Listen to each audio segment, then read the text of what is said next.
and then we'll get into the deal. And we are live. You are about to enjoy a Firearms Radio Network podcast. The views and opinions expressed in this podcast are those of the individual co-hosts and do not reflect the official policy or position of the Firearms Radio Network and or their employers. Viewer discretion is advised. This is especially true on live shows. If you like what we're doing and would like to help support the show, visit patreon.com/afteractionproject. If you'd like to throw us some free support and appreciation, we would greatly appreciate a 5-star review on iTunes. Tonight's episode, just like every episode, is brought to you by the Firearms Radio Network. Be sure to check out the other great podcasts on the Firearms Radio Network by visiting firearms-radio.net. Our other show sponsor is the RangeBuddy.App. Hopefully, I'm sure you guys have heard me talk about that for a while now. Check it out on Android and iOS. It's RangeBuddy. It's a great training tool, great practice tool. I'm sure you guys will find it valuable and bring some dynamic randomness to your training sessions. Tonight, we are joined by Cecil Burch of Immediate Action Combatives and his student Sherman. We're going to be talking about the Immediate Action Combatives course. Before we get into that, Cecil, introduce yourself to our listeners and our viewers, and what got you into the training industry. Oh, I hate this part. I always hate this part. So I'm the guy. I'm the lifelong martial artist. I've been. This is my 40. I'm going in my 45th year of training some form of hand-to-hand work. That's continuous training. There was never a break. I've always been training under somebody since I first stepped on a mat when I was a stupid kid. I've trained in everything at this point. I just had a love for the idea of self-defense. Just that kid watching, in kung fu movies and stuff like that. Started training whatever I could. So I did all the local easy stuff, Kempo, Shotokan, Taekwondo, and then started branching out, started traveling to California from Phoenix. I live in Phoenix. Started training whatever the black belt and Inside Kung Fu magazine said was the cool guy arts. I did a ton of Filipino martial arts. I did a ton of Indonesian martial arts, a bunch of modern eclectic street fighting systems like Jeet Kune Do. What else? I did a ton of Chinese systems. A lot of weird ones that like 3 people in the United States do. And I don't ended up knowing how I got into that, but Baji Chuan and Shuai Jiao and all that kind of weird stuff. I started doing a lot of the combat sports early because it was part of what I was doing. I was boxing. I did a bunch of boxing smokers in the late 80s when I was in college. I did Thai boxing. I got super heavy into Savate, which is French. It's a French version of Thai boxing. I did that. I started my first taste of Brazilian Jiu-Jitsu was 1989. My Jeet Kune Do instructor, who I was an instructor under, Paul Vunak, introduced me to it in 89. Then in 93, a legitimate world-class black belt opened a gym in Phoenix, and I've been training with him ever since. 30 years. I'm the last of his OG guys. We just had him here. This is our 1-year anniversary at my academy on Saturday, and we had him in for a seminar to kind of do the celebration type thing. And I was doing all of it, but I started to move towards the combat sports as my only thing. Boxing, wrestling, Thai boxing, judo, jiu-jitsu, sambo, all the typical ones, because basically it works. There's no pretending. You don't have to take it on faith. All the other stuff I was doing, maybe it was good. I don't know, but I could never really know for sure. I'm gouged this guy's eyes, rip the throat out. That's cool, but I can't practice it. I can't really do it. So I don't know that I could do it. Combat sports, every single thing we do, you do over and over and over again. You do it to other people, and you have it done to you. So I know it works. So I started focusing on the combat sports, and then I became fascinated with how do we apply this in a modern self-defense context with presence of weapons, either on the bad guy's part, good guy's part, or both, multiple opponents. What are the legal ramifications of all this kind of stuff? So that became my driving force. And then from there, I just, it's the early days of the internet, AOL folders, CompuServe, Prodigy, I know I'm dating myself. And like, there's 20-year-olds out there going, what? What is he speaking a foreign language? What? But I've been talking about it online from back in those days. And at some point, somebody said, hey, Cecil, you want to come out and teach? I guess. And that was say going on 18 years ago. A guy in Tulsa who had a training group there brought me in. And since then, people started going, he started talking to other people about the seminar. And I never had an intention of doing the seminar training gig. Never. I didn't think anybody would want to listen to me, basically. And it just sort of snowballed. People kept asking me. So just continued from that point. And I'm a 3rd-degree black belt in jiu-jitsu now. I've competed a lot in jiu-jitsu. I boxing, savate, I did some competition. Judo, I did competition, but I've done mostly jiu-jitsu. And mostly it's just figuring out how to teach this to everybody is my main focus, is how do you get the average everyday person up to speed on this kind of stuff? And that's the last 25 years of my journey. I just fell into it. Literally, I started off selfishly wanting to train for myself, and some people like what I say, and here I am. What's your favorite martial art to train as a student? Now, jiu-jitsu, Brazilian jiu-jitsu. It's interesting. When I started, especially in 89 and even through 95, 96, I hated jiu-jitsu. I loathed every second of it because, number one, I sucked at it. So that's not fun. The training is very destructive to your ego because I'm an instructor in Jiu-Jitsu. I'm an instructor in like 4 different systems of Indonesian martial arts. I got 4 or 5 instructor creds of Filipino martial arts, and I'm this guy, and I can do this. And I'm a silver glove and savate, blah, blah, blah. And I go to jiu-jitsu and I'm getting stomped by the 135-pound IT guy. And so it was really tough to take. But what happened was I fell in love with it. I started doing it, got a little bit better, a little more successful. I saw the efficacy of it, and it became something I just fell in love with. I saw what it did for other people. I saw what it did for me, how much more it made me a better person. It works, number one. But number two, it's one of the very few arts that you can truly modulate the pressure and the intensity without losing the efficacy of it. And that's hard. That's really hard to do. You start to see it's and all the striking systems, the great ones, savate, Thai boxing, you can do it. You can bring the pressure down, but then a lot of the efficacy goes out the window. So jiu-jitsu, you can keep doing it, which means even at 59 with my broken down body, I can still perform at a fairly reasonably decent level on the mats. Most of the guys I roll with are 25, 30, 35 years younger than me, but I can hang with them. Maybe I can even beat them sometimes. And I don't know that I could get that. No, I don't know. It's not that I don't know. I know I can't get that from almost any other art. Like I love savate. Savate as a kickboxing, fighting, striking system is phenomenal. I can't do it anymore. It's too hard on the body. Now you go to Thailand. You go to Bangkok, and most of the taxi drivers are retired Thai boxers because they have to retire by the time they're like 25 because you can't continue to do it anymore. But with jiu-jitsu, I actually, as broken down as I am, I think my jiu-jitsu is better than it's ever been in 30 years. You know, I don't have the cardio, I don't have the strength, I don't have the resiliency I used to have. But my technical skill, my understanding of the art, my understanding of the principles, man, it's so much better. So I know it's a long-winded answer. I'm sorry. But that's what I truly love about jiu-jitsu. And it's for everybody, right? Anybody can do it. The 105-pound woman can hang with the 300-pound dude. And you can go to any legitimate jiu-jitsu gym anywhere in the world, any day of the week, and you see that kind of thing. And so I just love that. So that's my favorite. You know, I can still do it. I'm still planning on being on the mat 20, 30, 40 years from now. Nice. Sherman, introduce yourself to our listeners.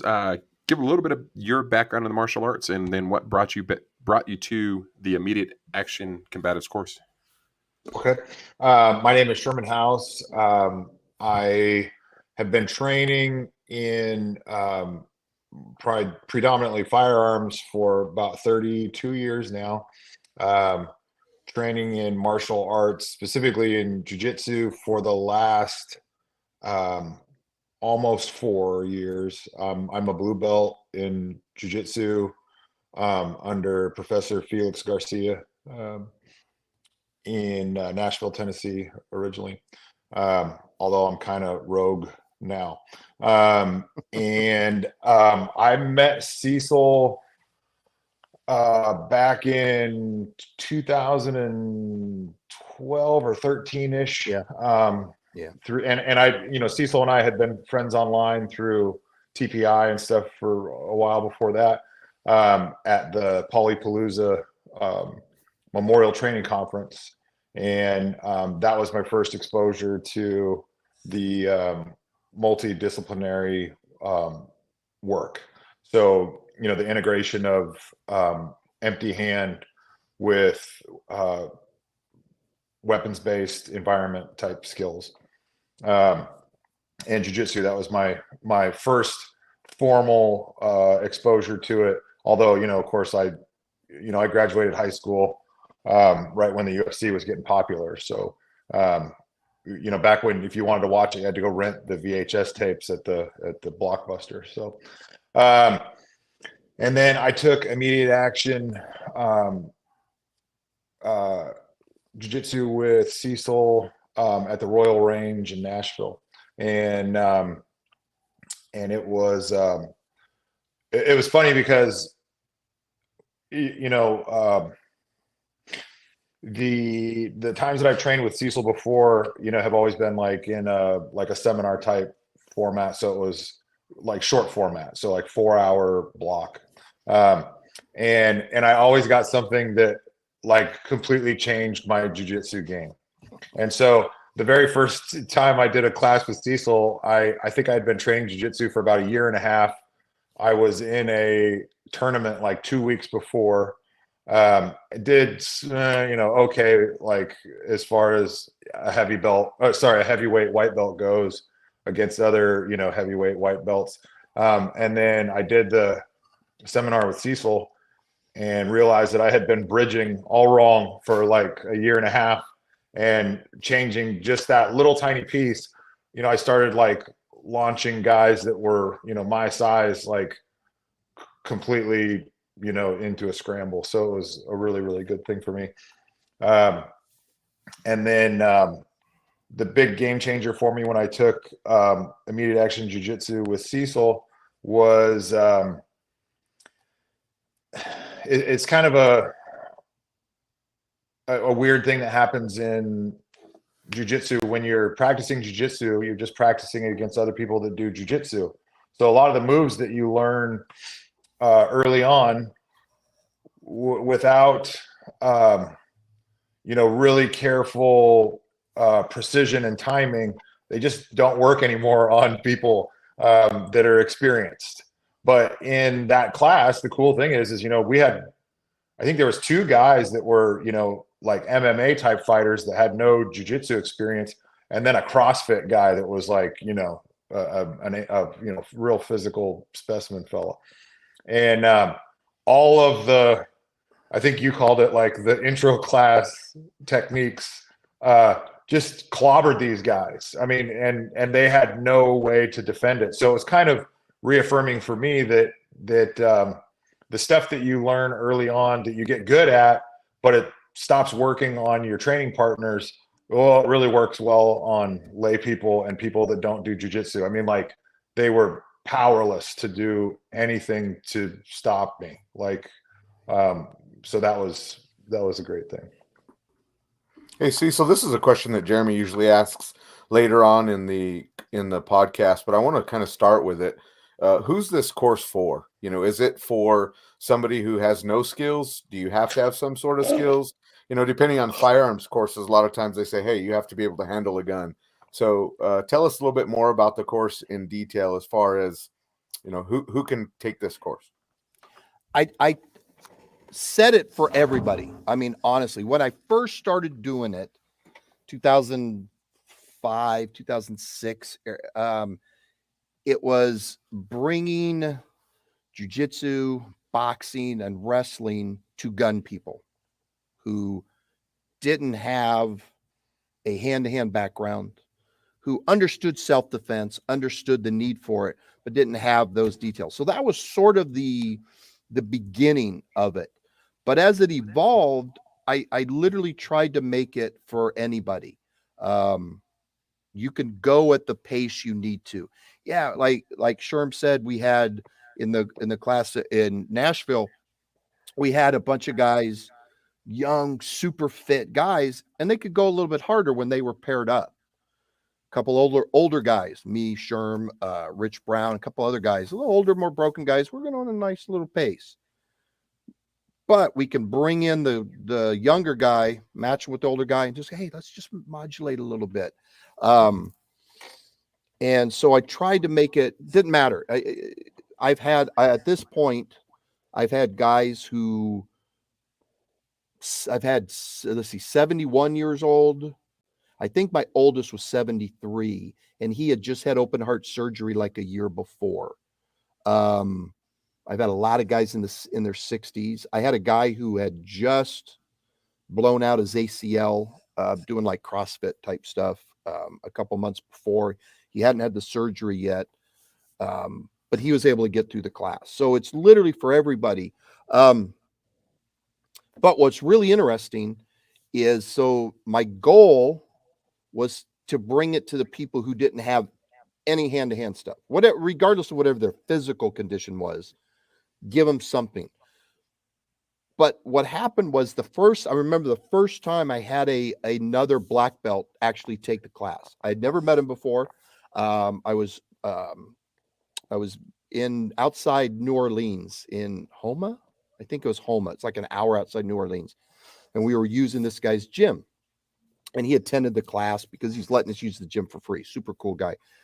And I'm thinking, oh man, this is like really fundamental jujitsu. This is like really, like, this is the essential core stuff of jujitsu. And I'm like, he's already seen this. And I talked to him. We're both old school jujitsu guys. His instructor has a lot of similarities to mine.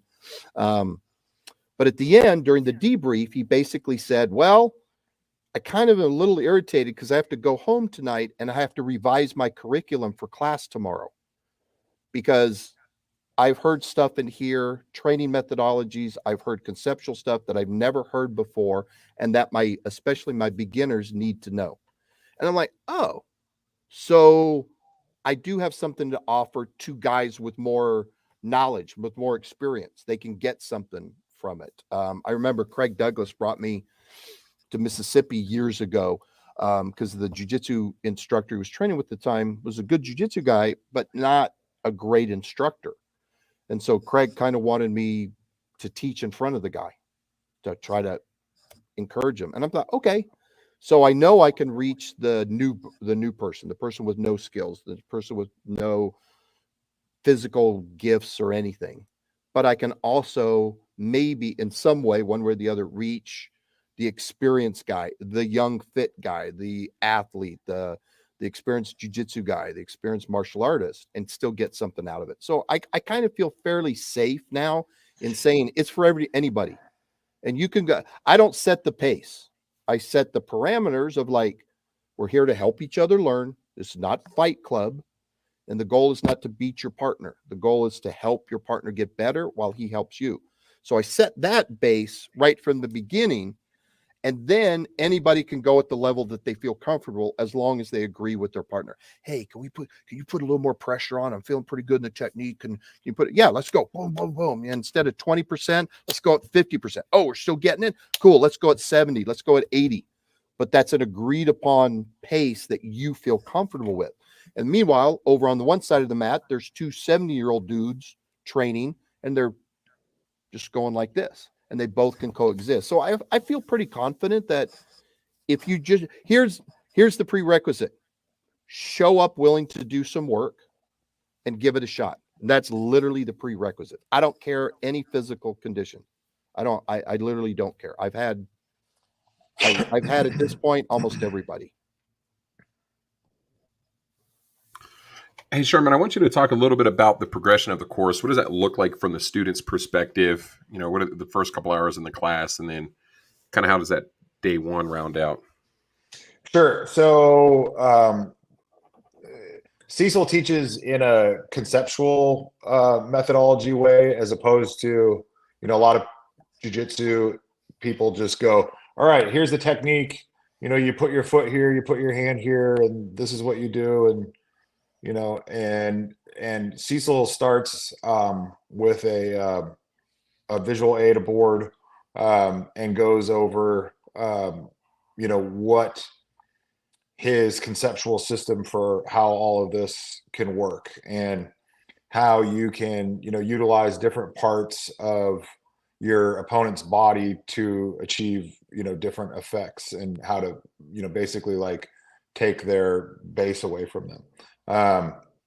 So once you kind of get where he's coming from conceptually, that makes it easier to understand the rest of the class, because now it's not just a smattering of techniques where you're expected to memorize all of these different positions that you have to be in.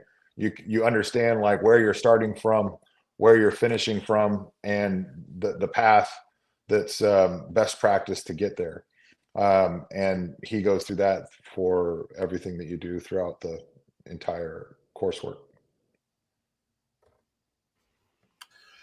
Cecil,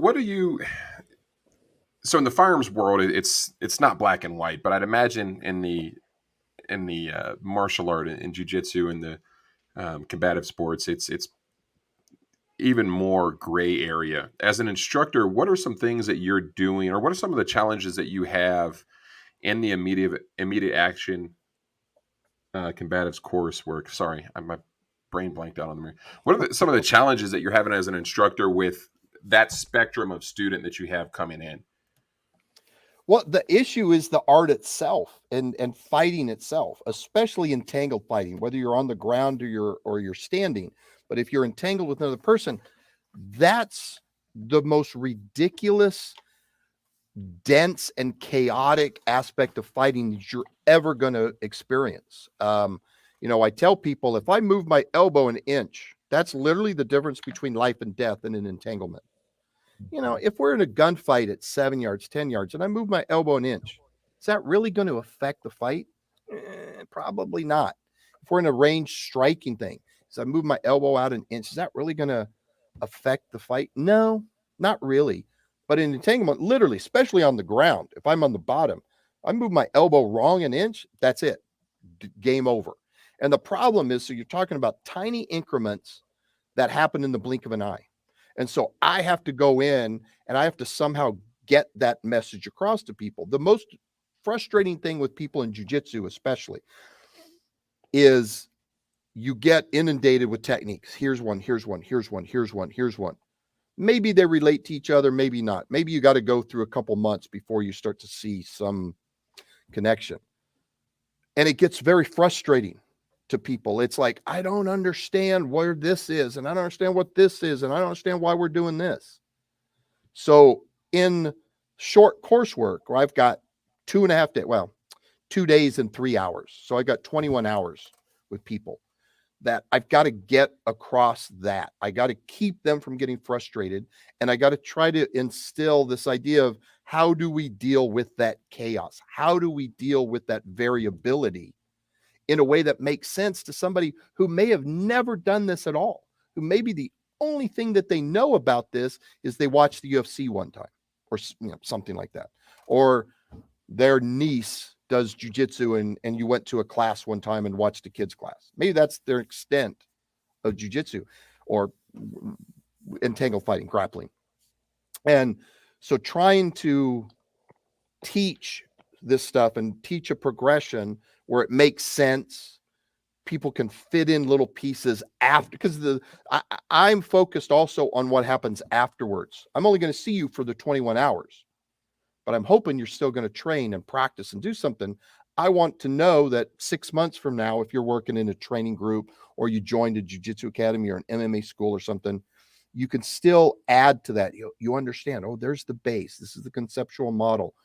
I'm adding this stuff. So trying to do that in a short course and keep them from just going into brain freeze is really tough. And I struggle with it all the time. I've never taught the class the same way. In 18 years, I've never taught the class the same way twice. Maybe it's only a slight tweak, but it's always changing. Like every time I fly home, I have a notebook. I'm on my 4th one, I think, at this point. And all it is notes on the seminar. What I did well, what went over well, what went poorly, any ideas that I can change for next time. So I try it. And maybe the tweak is great. Maybe it sucks. So then I have to figure that out. But I'm always trying to tweak it to make sure that I'm getting that information across. Because again, it is so subtle. There's so much density to this and so much chaos at the same time that I'm trying to pick out those little pieces of connection where people go, oh yeah, while he's doing this, this, and this, I can move my elbow here. I can move my hip like this. I can put my head like this. Now all the things are 20% better and I'm 20% safer and 20% closer to the next move. And that's tough. I mean, it's tough to anybody. It's tough. Give me a blue belt, right, Sherm? Right? Give me a blue belt. And now I'm like, okay, here's this progression of this. It's real easy at that point to get lost. As a black belt, 30 years in, you give me, especially you go with some high level guy like my professor, when he was here teaching, he started this one sweep that I was going, oh God, please don't have any of my students ask me to help them with this move because I don't understand it right now. I'm working through it myself. So that's probably the toughest part because God forbid that I ever lose a student mentally in the class, right? Where they just go, I don't get it. I'll just go through the motions. That would make me feel so terrible as an instructor that I try to make sure that at least if they can't physically do the move yet, they at least mentally understand where it's going and some place down the path, they know in their heart that I'll get there. I can't do it yet. This move was beyond me, but I know what I'm trying to do and I'll get it at some point. So that's probably the thing that keeps me up at night, like in the middle, like Saturday night after the seminar. Oh, what's going to happen tomorrow? Oh my God. I gotta, keep this going. Is there, so in the gun, right? You take a firearms course, you go home with, hey, this is what you can work dry fire. This is what you can work when you go to the range. Is there something similar to that for the folks that maybe aren't going to go out there and start rolling on the mats on a weekly basis? They're not going to join a jiu-jitsu gym for whatever reason. How do they keep those skills up? And then I want to circle back with a follow-up question on that. But so one of my great revelations for me, one of the epiphanies for me as a jiu-jitsu practitioner was somewhere I was probably a brown belt maybe at that point, where I realized that technique is almost completely irrelevant to this stuff. Technique is just a general guideline. What's important is our physical movement, our position, our base, our pressure, our posture, our hand control. And we can do a lot of that solo. There's a lot of movements we can do solo. There's a lot of things we can do with another person who doesn't have to be another jiu-jitsu person. And no, it's not, choking your wife in the, while she sleeps at night or something like that. My wife banned me in 94. I had about a year with Meg. She banned me from doing jiu-jitsu at home. She goes, I don't want you to practice on me at one time. She goes, the divorce is on the instant you try to you try to pass my guard or put me in an armbar. And I'm like, all right, honey. Okay, cool.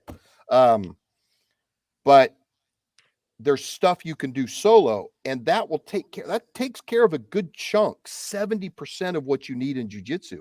It's like, and I compare it to shooting, right? If you shoot, if you get good instruction, you take a Tom Givens class, you take a Scott Jedlinski class, whoever, and you get the good foundation, good mechanics, good understanding, trigger press, sight alignment, grip, all that kind of stuff, you can do most of that dry fire.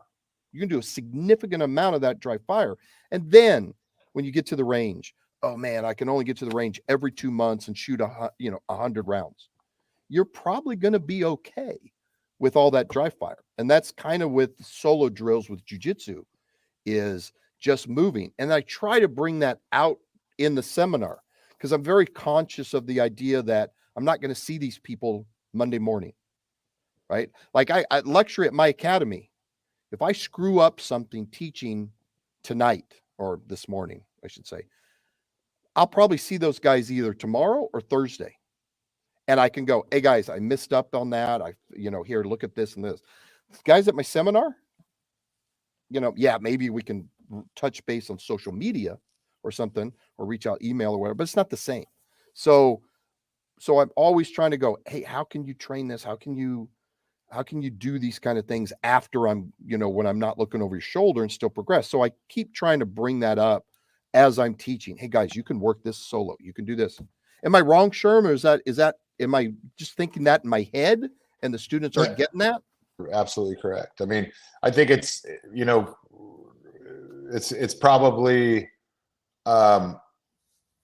more multifactorial for people that do have experience that can go test stuff on the mat, because like after I completed the course, at my school, which is, an AOJ affiliate, so it's competition, sports-based jiu-jitsu, the self-defense stuff, if you do that on somebody, they don't see that coming at all, and you can really, and they don't know how to counter it either, Yep. So Yep.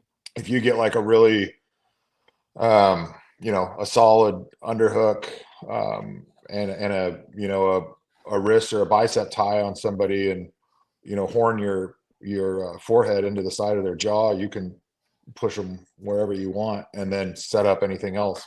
And just doing that, even doing it on my kid who's, a varsity state 195 pound wrestler. I mean, that's one of the few things I can do on him that still actually works.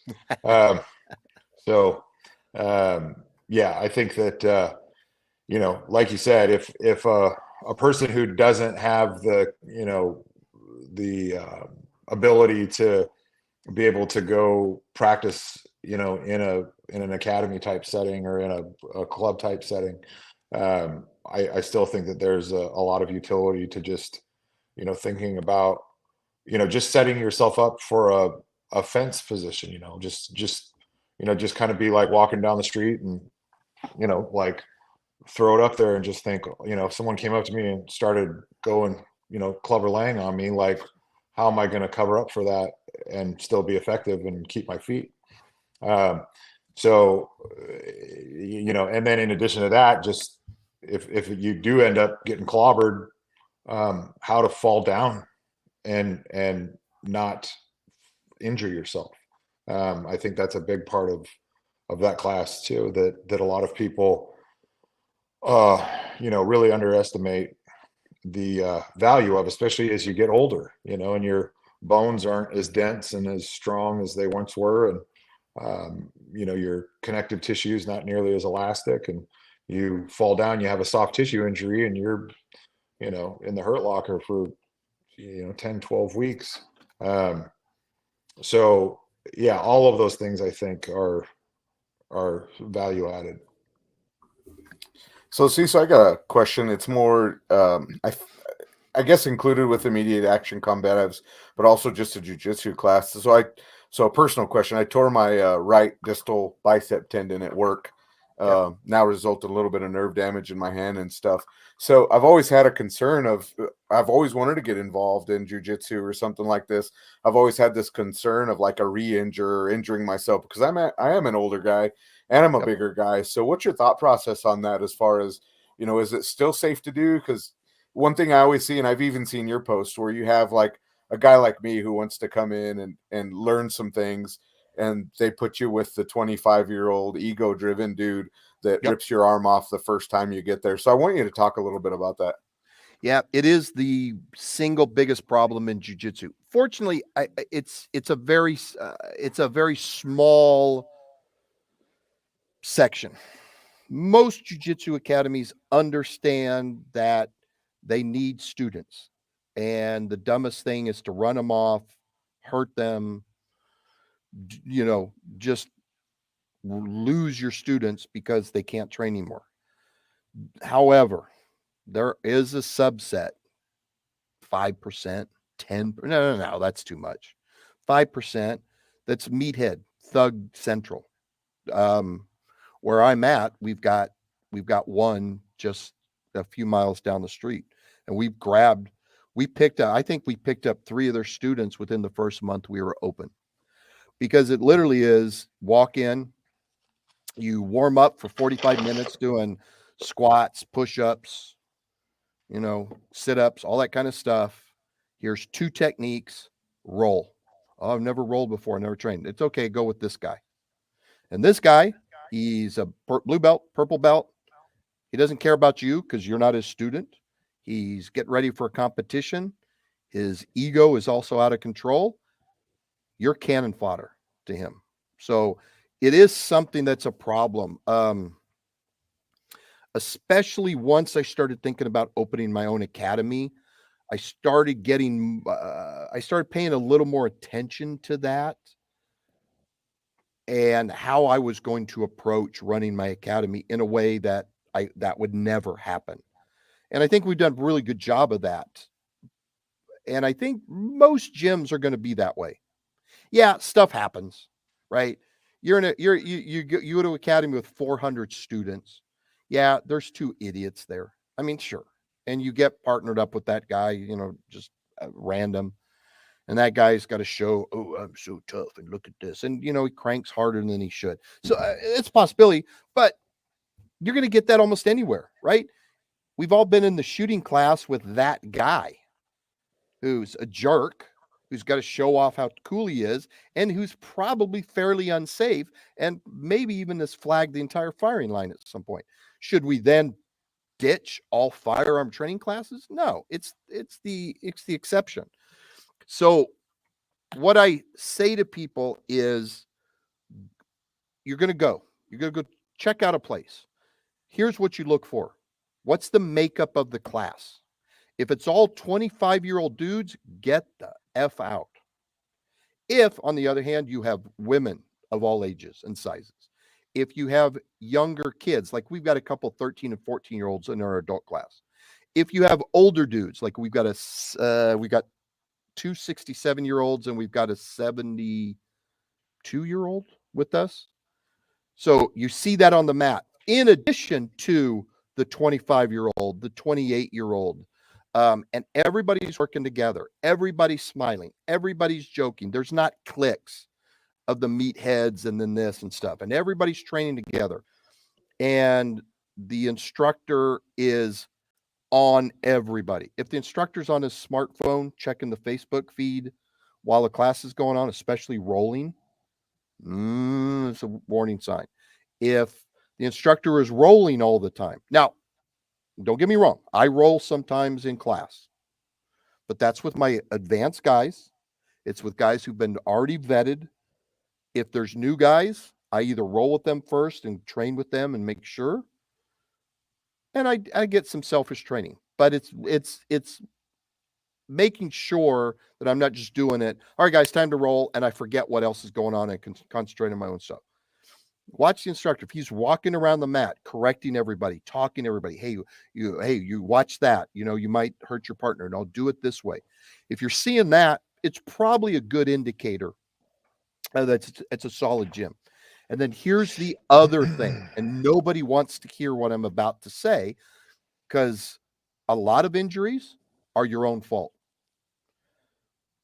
They tend to be ego driven. It's, oh, all right, I'm partnered with this guy. I'm going to show the move. I'm going to show that I can do the move. He's 20 years younger than me. I'm going to show him I'm just as tough. Well, you're setting yourself up to get hurt. I'm sorry. Why do you care what that other guy thinks of you? Why do you care what the guy across the mat thinks of you? I don't care. You're not. Why are you important to me? You're not. My immediate training partner, my friends on the mat are for sure. And as an instructor, my students are obviously, but I don't care what you think about whether I'm tough or not, or whether I'm a badass or not. What I care about is, are you a good training partner? Are you going to roll with me? Are you going to protect my welfare? I'm trusting you with my well-being. Are you going to understand that and take that to heart? Accidents happen. I blew out I had 80% of my meniscus ripped completely from a training partner who was a good dude who I trained with all the time. It was just the luck of the draw type thing. That happens, but I had a friend who blew out his ACL playing a pickup soccer game. Right? Stuff happens in a physical thing. But anything that's could be prevented with just a little bit of thought and caring for the other partner, I'm not interested in that. But we go walk in. Well, I got to show that I'm just as tough and cool and good. And you go too hard and you go too much and you keep going with that guy who is a sucky training partner. I don't want anybody to think I'm afraid of him. Why do you care? Who cares? Just go, and nah, dude, I'm good. I'm going to sit out this round. Or, nah, hell, I've told people, no, dude, I'm not going to roll with you. You go too hard. When we rolled last time and I said, hey, let's flow roll, I tweaked my neck and you went balls out and they get upset. Oh, you say that. I'm like, I don't really care. I don't really care because I'm not going to let you hurt me. And I'm not so ego driven that I have to show what a tough guy. I don't care. My wife loves me. My kids love me. Everything else is whatever at that point. So don't let your ego try to write checks that you cannot cash. Be willing to walk away from a training partner. Be willing to walk away from a gym. Be willing to sit out a training round because you're too. So, quick story. So, most of the time, Sherman knows this. 95% of my war stories are do as Cecil says, not as Cecil did, because he's a dumbass and got hurt. So, I'm doing judo with one of my long-term training partners. We trained all the time. I've known Joe I was a blue belt when he started at Meg's. And so now when this happened, we were both black belts. We were training judo. We had an hour of judo, stand up. We're both wiped out. I'm exhausted. I'm half out of it. This is like a Saturday right at lunchtime. Joe catches me with a picture perfect throw, a Tayatoshi. It's one of his pet moves. Now I know he's hit me with that a dozen times. Not a dozen times. He's hit me with that 100 times. I just go, once you know the moment when you're going, okay, break, fall out of it, no problem. No, tough guy Cecil had to show Joe that I can get out of it. And I'm fighting as he takes me over. My shoulder hits the mat first, and I dislocate my shoulder. That was not Joe's fault. And he did a perfectly executed throw, done well, without any maliciousness. I'm an idiot because I needed to show off that I'm going to counter your throw. No, accept it. He threw you. What would have happened? He got me. Great, Joe. I can't tell you how many times I've tapped to people. So I don't remember who I've tapped in training. That's not what you do. I can't even remember half the people I beat in competition. So why do you care? Hey, oh man, you got me. Good job. Let's start again. That's the beauty of that even. Not only do I not get hurt and I get to go home, hug my wife, but I can keep training. And then, oh man, Joe just got me the Tayatoshi. All right, let's go again. And let me check to make sure how you set me up for that so it doesn't happen again. Because it's no ego. So again, vet the place first. Like I said, the single biggest indicator is if there's a mixed group on the mat, all having fun. That's the biggest one. Is the instructor involved as an instructor and cares about the safety of his students? Check those two boxes. Great. Now keep your ego off the mat when you step on. Yeah, we have a little ego to push us a little bit, but The ego that says you can go that little bit harder, that little bit further. Tell that ego to shut the fuck up, because that's going to lead you to bad stuff. And that does, and people hate when I say that, because they think, oh, you're telling me I'm at fault. Well, yeah, you are, because I've been there. This is, again, that's why I tell the war stories on myself of all my disastrous things, because I'm saying don't do this to avoid what I did wrong. You don't get hurt. You don't have to have surgery. You're not off the mat for extended period of times. You don't walk with a limp for the rest of your life like I do, because I had my ego involved. Don't do that. And if you do that, yeah, freak accidents, things happen, you get injured, but it's not that atrocious, ridiculous level thing. So you can tell this is a subject I'm pretty passionate about. You know, jiu-jitsu done the right way is great. So we've been open a year, right? My partner and I, we agree on how we're running the gym and what we want to foster and all that kind of stuff. In a year, we have not had one injury, period, zero. And we have Monday, Wednesday, Friday, Saturday. We roll 5 days a week in addition to all the regular classes. So it's not like we never roll or anything. No, we're rolling hard. We haven't had one injury, and including guys in their 60s and their guys in their 70s, women, 13, 14-year-old kids. Nobody gets hurt because we do it the right way and we foster that environment. So I didn't mean to be, to go all deep on that, but again, I'm really passionate about this. I love jiu-jitsu. I know what it can do for people, and I hate to see people get caught, like you're talking about, going into the wrong gym, especially with a pre-existing injury already or something. And then, man, you're on the mat for an hour, and you walk away going, well, jiu-jitsu is not for me. No, jiu-jitsu is for everybody, or it should be done correctly.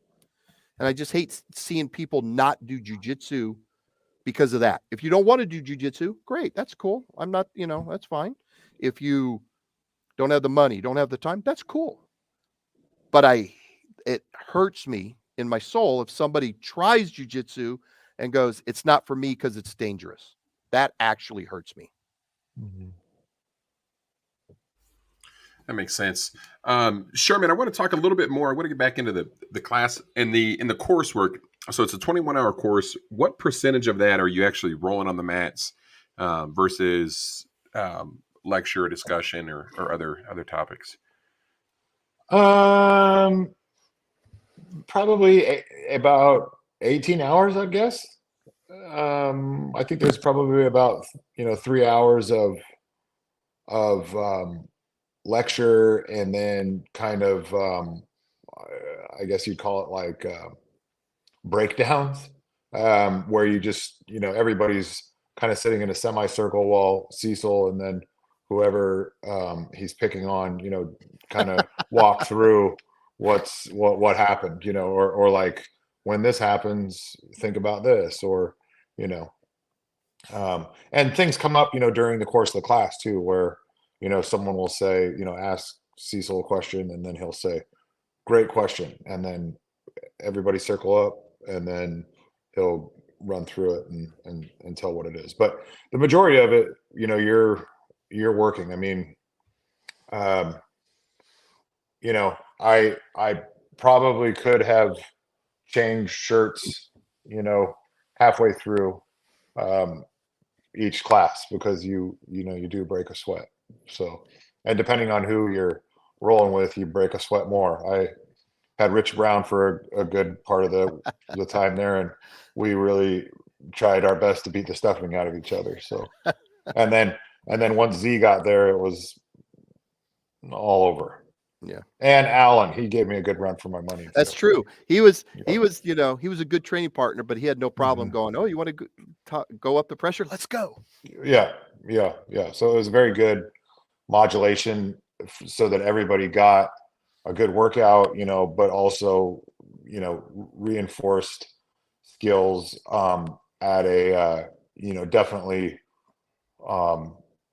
competitive speed.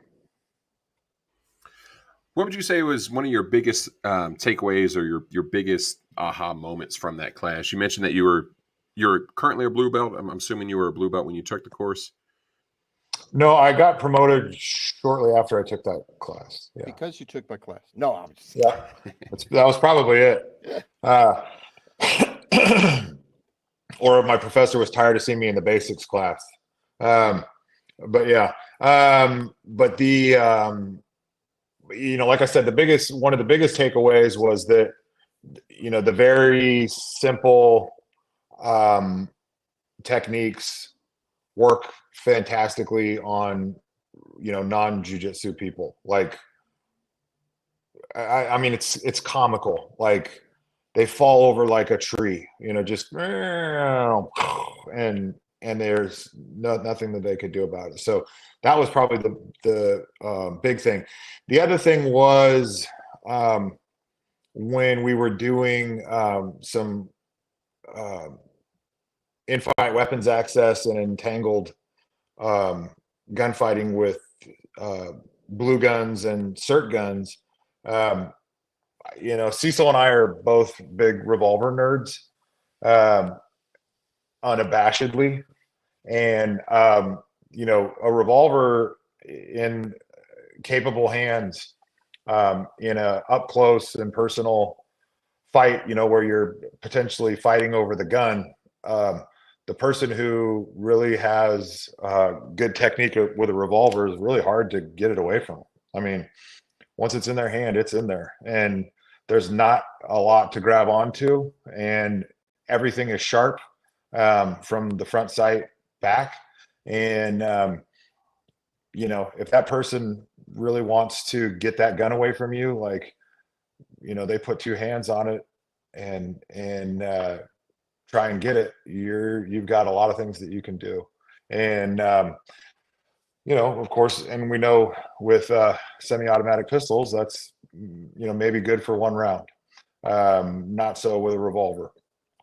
And then another thing that I got out of it was just the, you learn sweeps early on in jiu-jitsu. I mean, that's like one of the very first, techniques that you ever use. And you tend, you don't tend to think of it as an attack. You think of it more of like a way to achieve positional dominance, but you realize when, in Cecil's class, I got to the point where I was like, this isn't just about, yes, you get positional dominance out of a effective sweep, but it can also be an attack because you're putting a person from a position where they feel like they're very confident and solid to a point where they got nothing. And, you don't really realize that when you're doing that against other jiu-jitsu people, because everybody knows how to break fall. Everybody knows how to roll.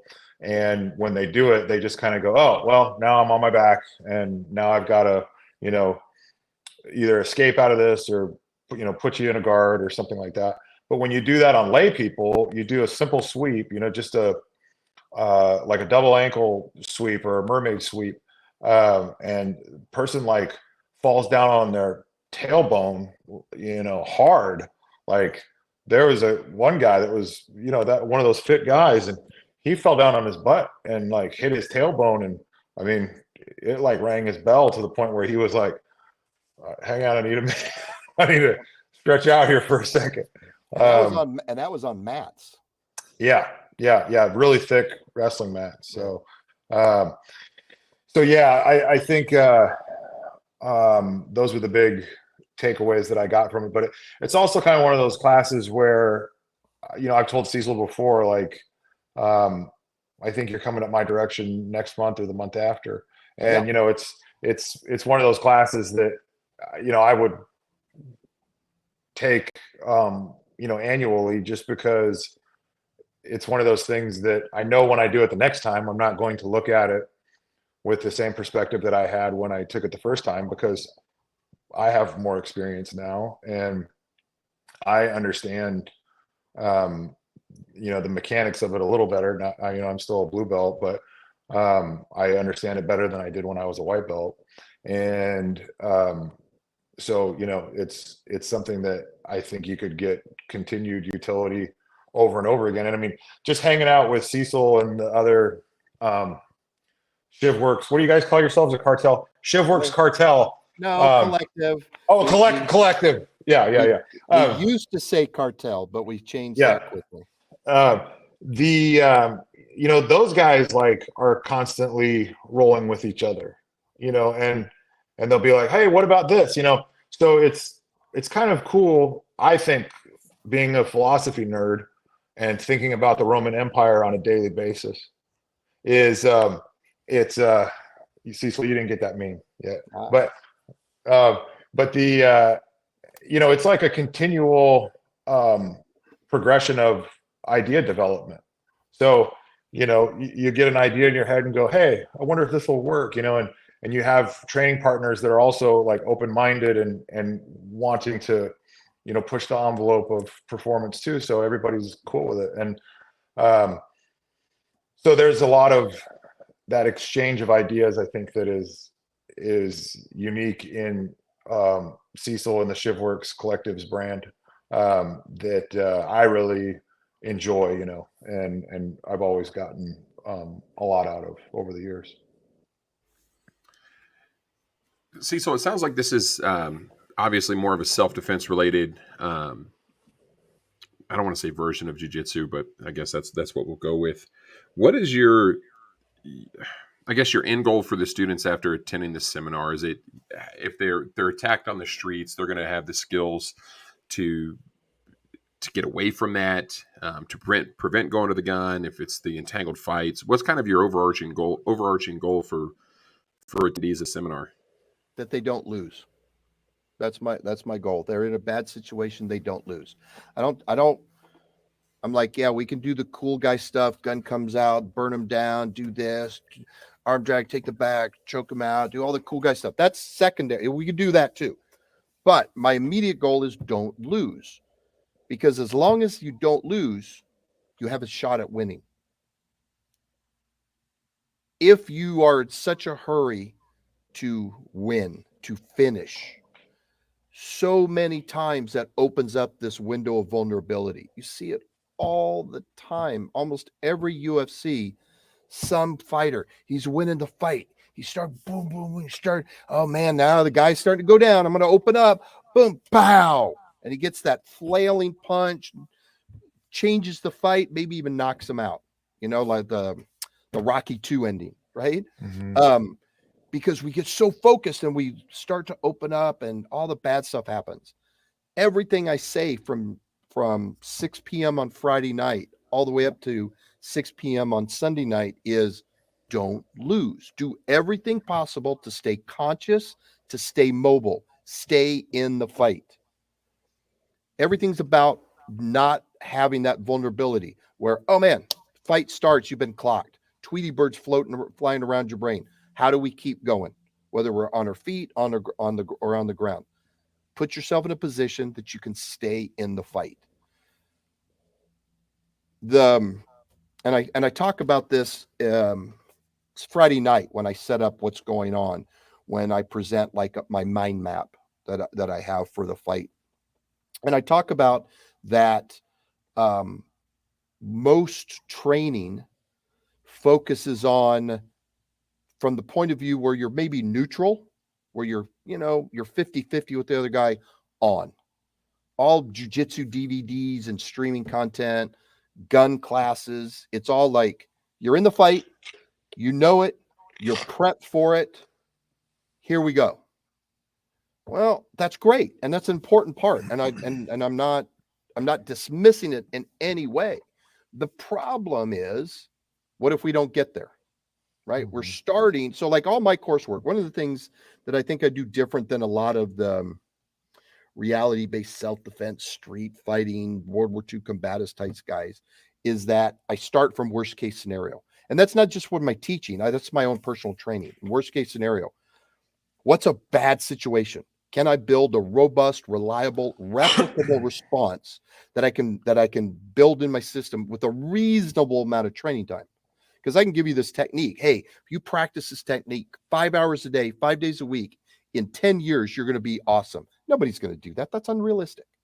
But, reasonable amount of training time for normal earth folks. And you can go, hey, this is a really bad problem, but I can survive it, right?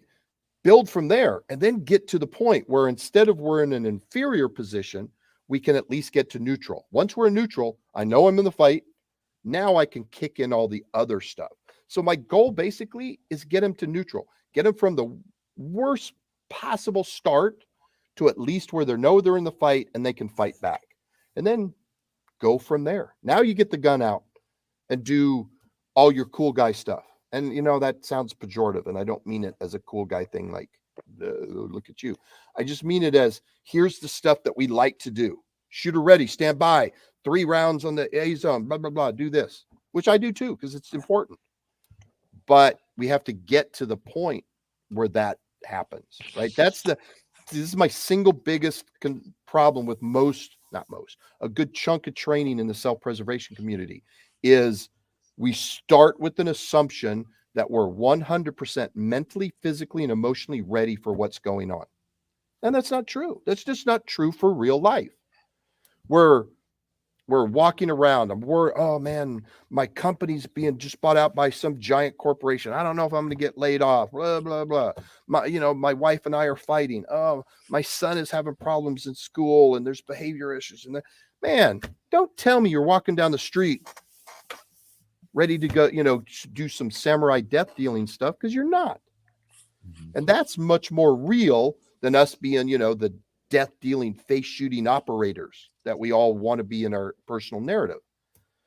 And so, and again, don't get me wrong, there's not a point to that training where we're ready for the fight. Yeah. Let's optimize that. Let's optimize our sub-second draw. Let's optimize our shooting. Let's get 0.2 splits. Let's, get a 2-second build drill. Let's do all that for sure. But let's make sure that we can get to that point, right? Rob Latham, the great one, right?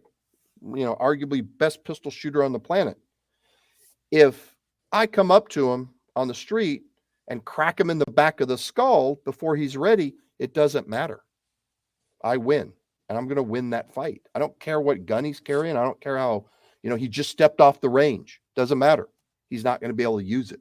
And the same goes for hand-to-hand guys too. You can take, Mundial world champion, black belt, open weight division, arguably the single best arbiter of a black belt, skill. He's walking down the street, and he's worried about what people are saying about him on Instagram, or he's worried about this or that. Guy cracks him in the back of the head. He's not ready for that. Boom, fight's over. So my concern is we're starting from this deep hole, this horrible deficit. Let's work our way out. Don't lose.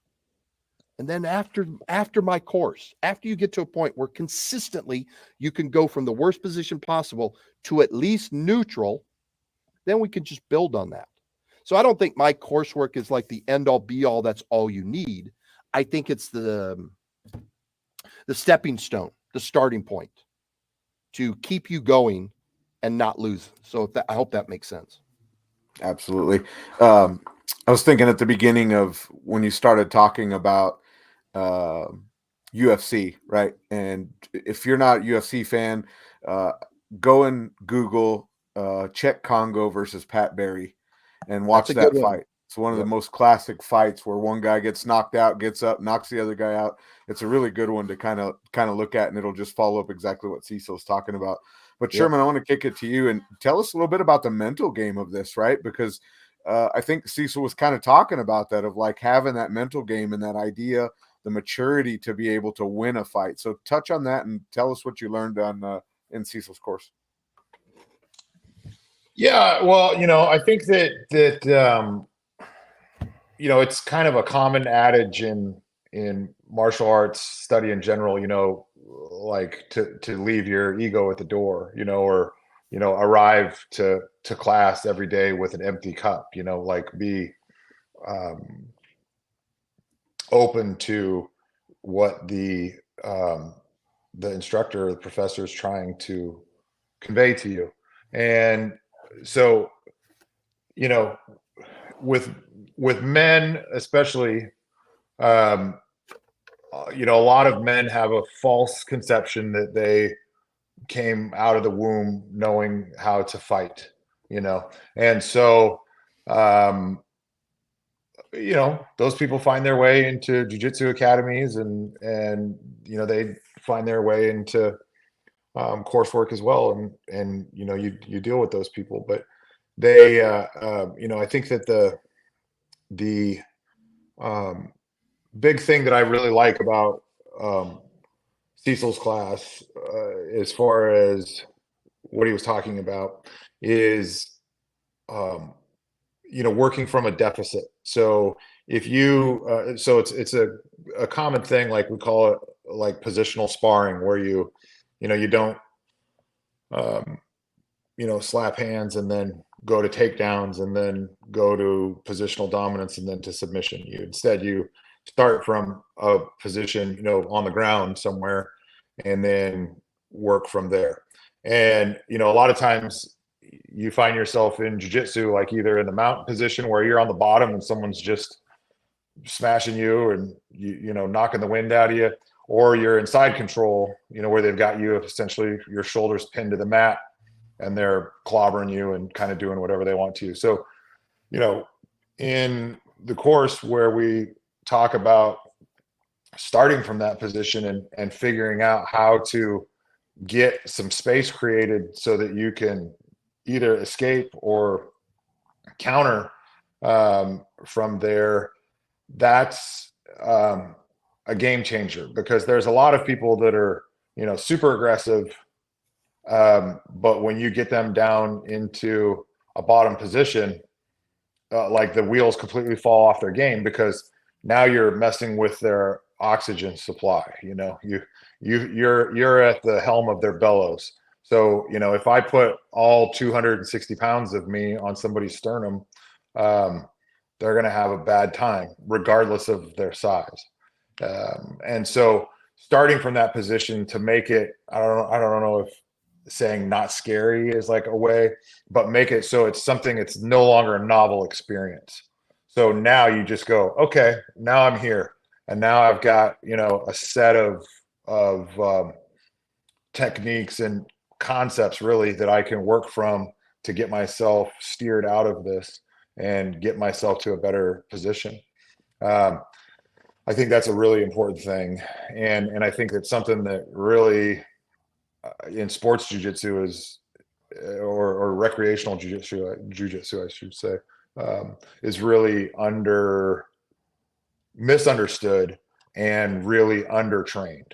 If people started more rounds from positional sparring, like starting in a bottom position instead of starting from your knees, because you don't really do that. I would never like walk up and bow to Cecil and then we're going to get on our knees and we're going to fight in real life. Like, why would we do that? So if you find that you, are working from these positions of tremendous disadvantage, and acclimating to the point where it's no longer that uncomfortable, it makes your life infinitely easier, and it makes you have the ability to train more, because if you're doing 5-minute rounds, with a 60-second rest round, you can actually go every single round, because you're not just spending 60, 90 seconds. I mean, the longest I've ever kept somebody pinned inside control when I first started, where before I really knew how to attack or do anything, and I would just get people into side control and then just pin them there, was like 3 minutes. But that guy was a blue belt, and he came back the next day and wrote me a really big receipt for that. So it's one of those things that I think if you really work that and incorporate that and internalize what Cecil's teaching with that, as far as starting from a deficit there, I think it just makes you,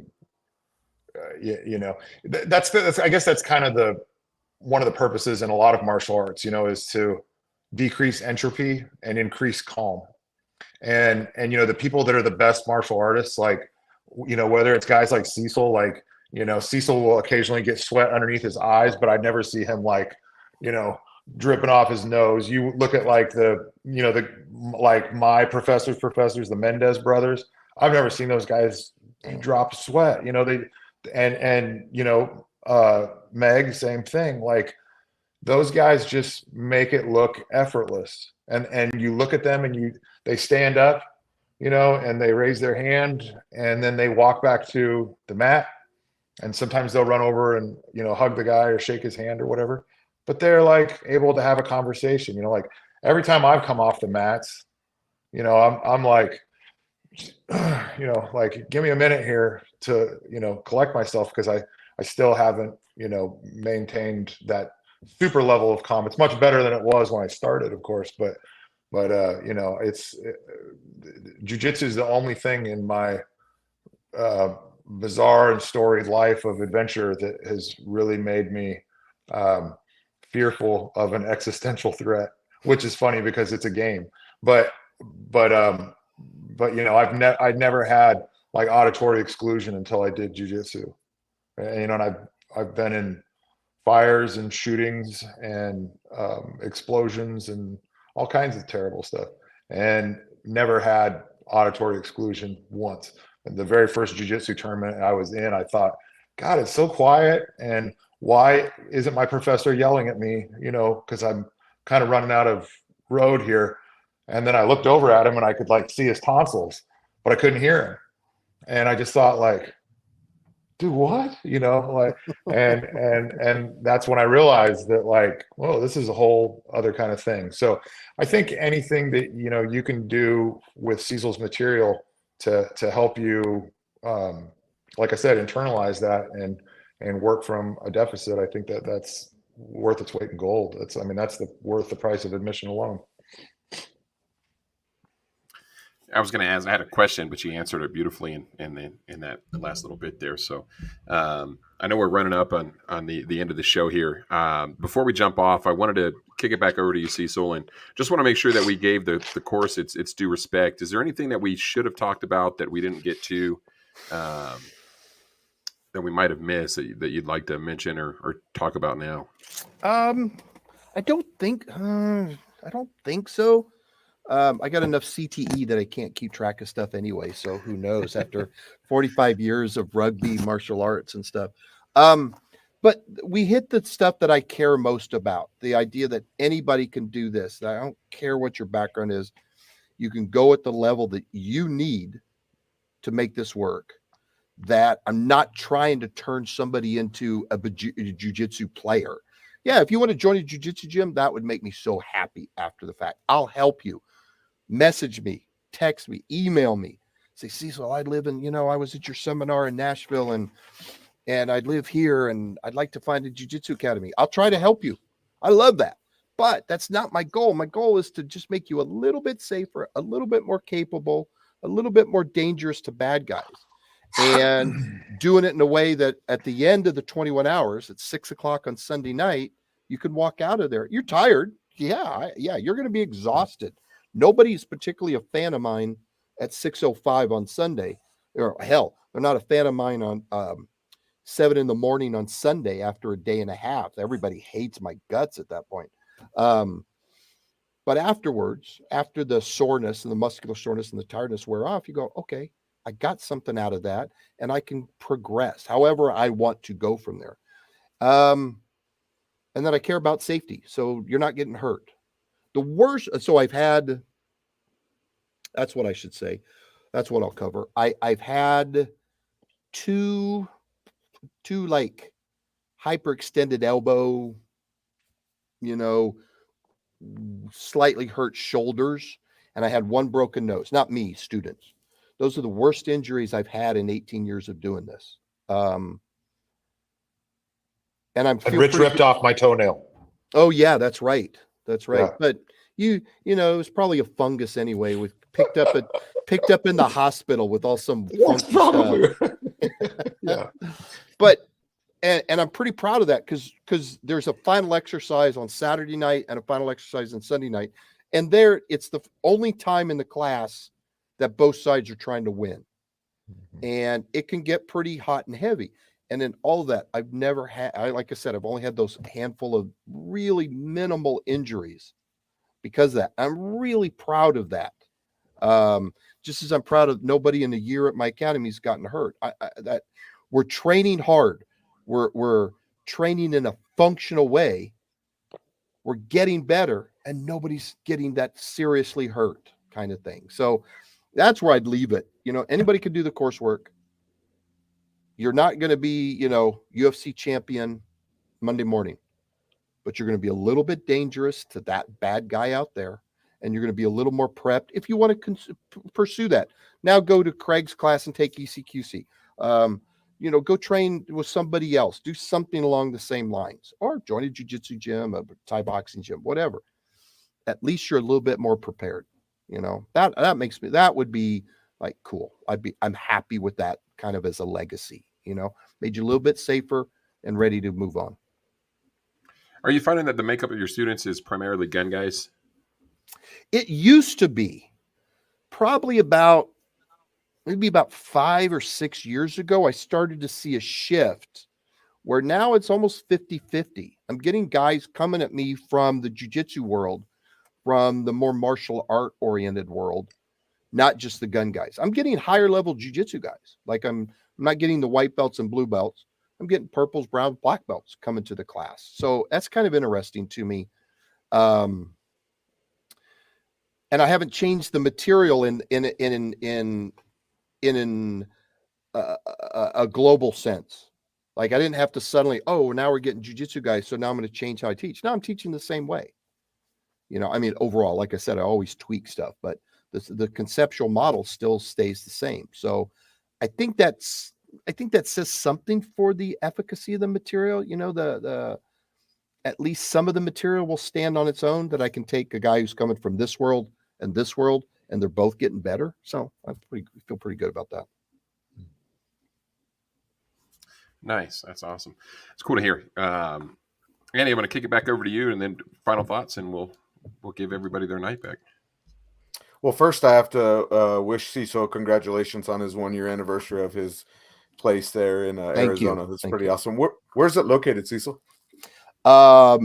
Central North Phoenix. So we're right off the I-17 freeway as you're heading up to Flagstaff. So almost dead center, Central Phoenix, going north, or 19th Avenue in Deer Valley.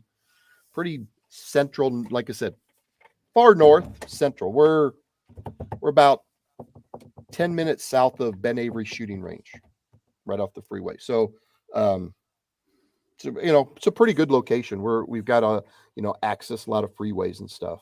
A lot of people come to us all over the place.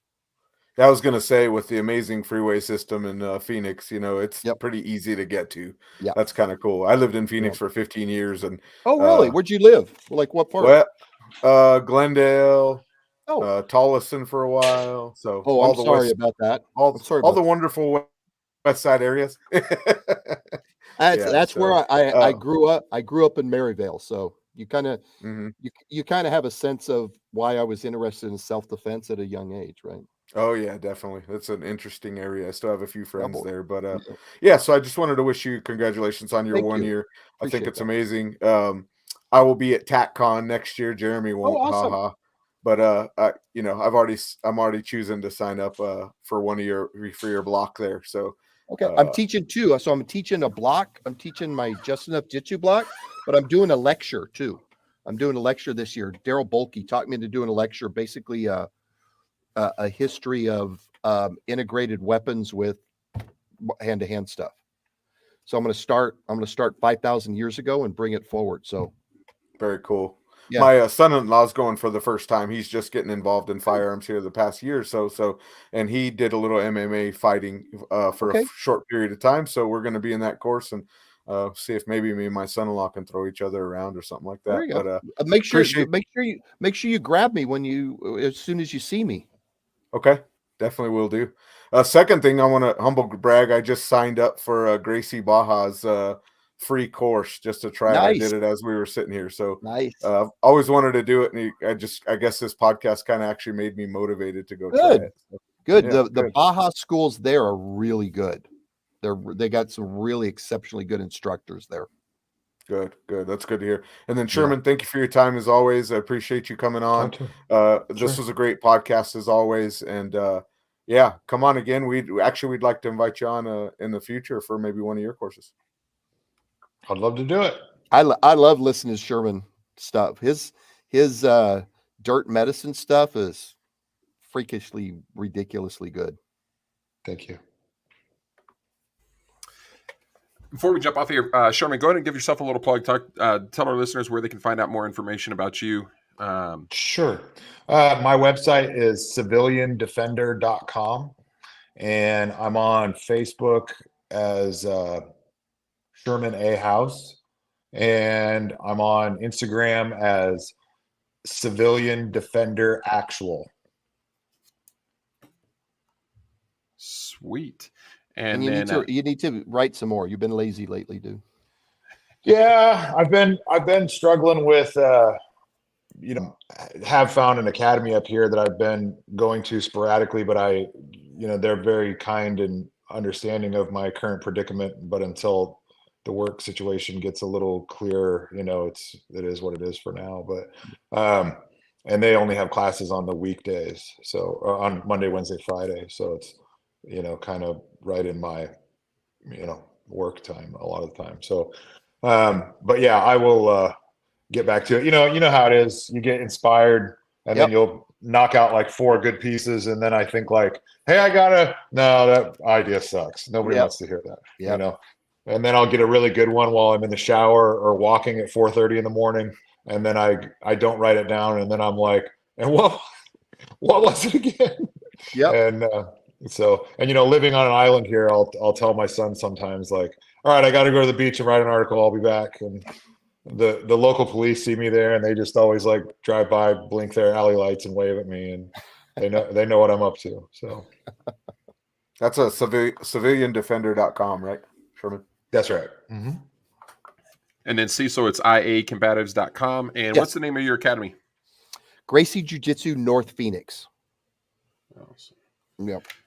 Excellent. Well, we definitely appreciate y'all giving us a couple hours of your evening this evening.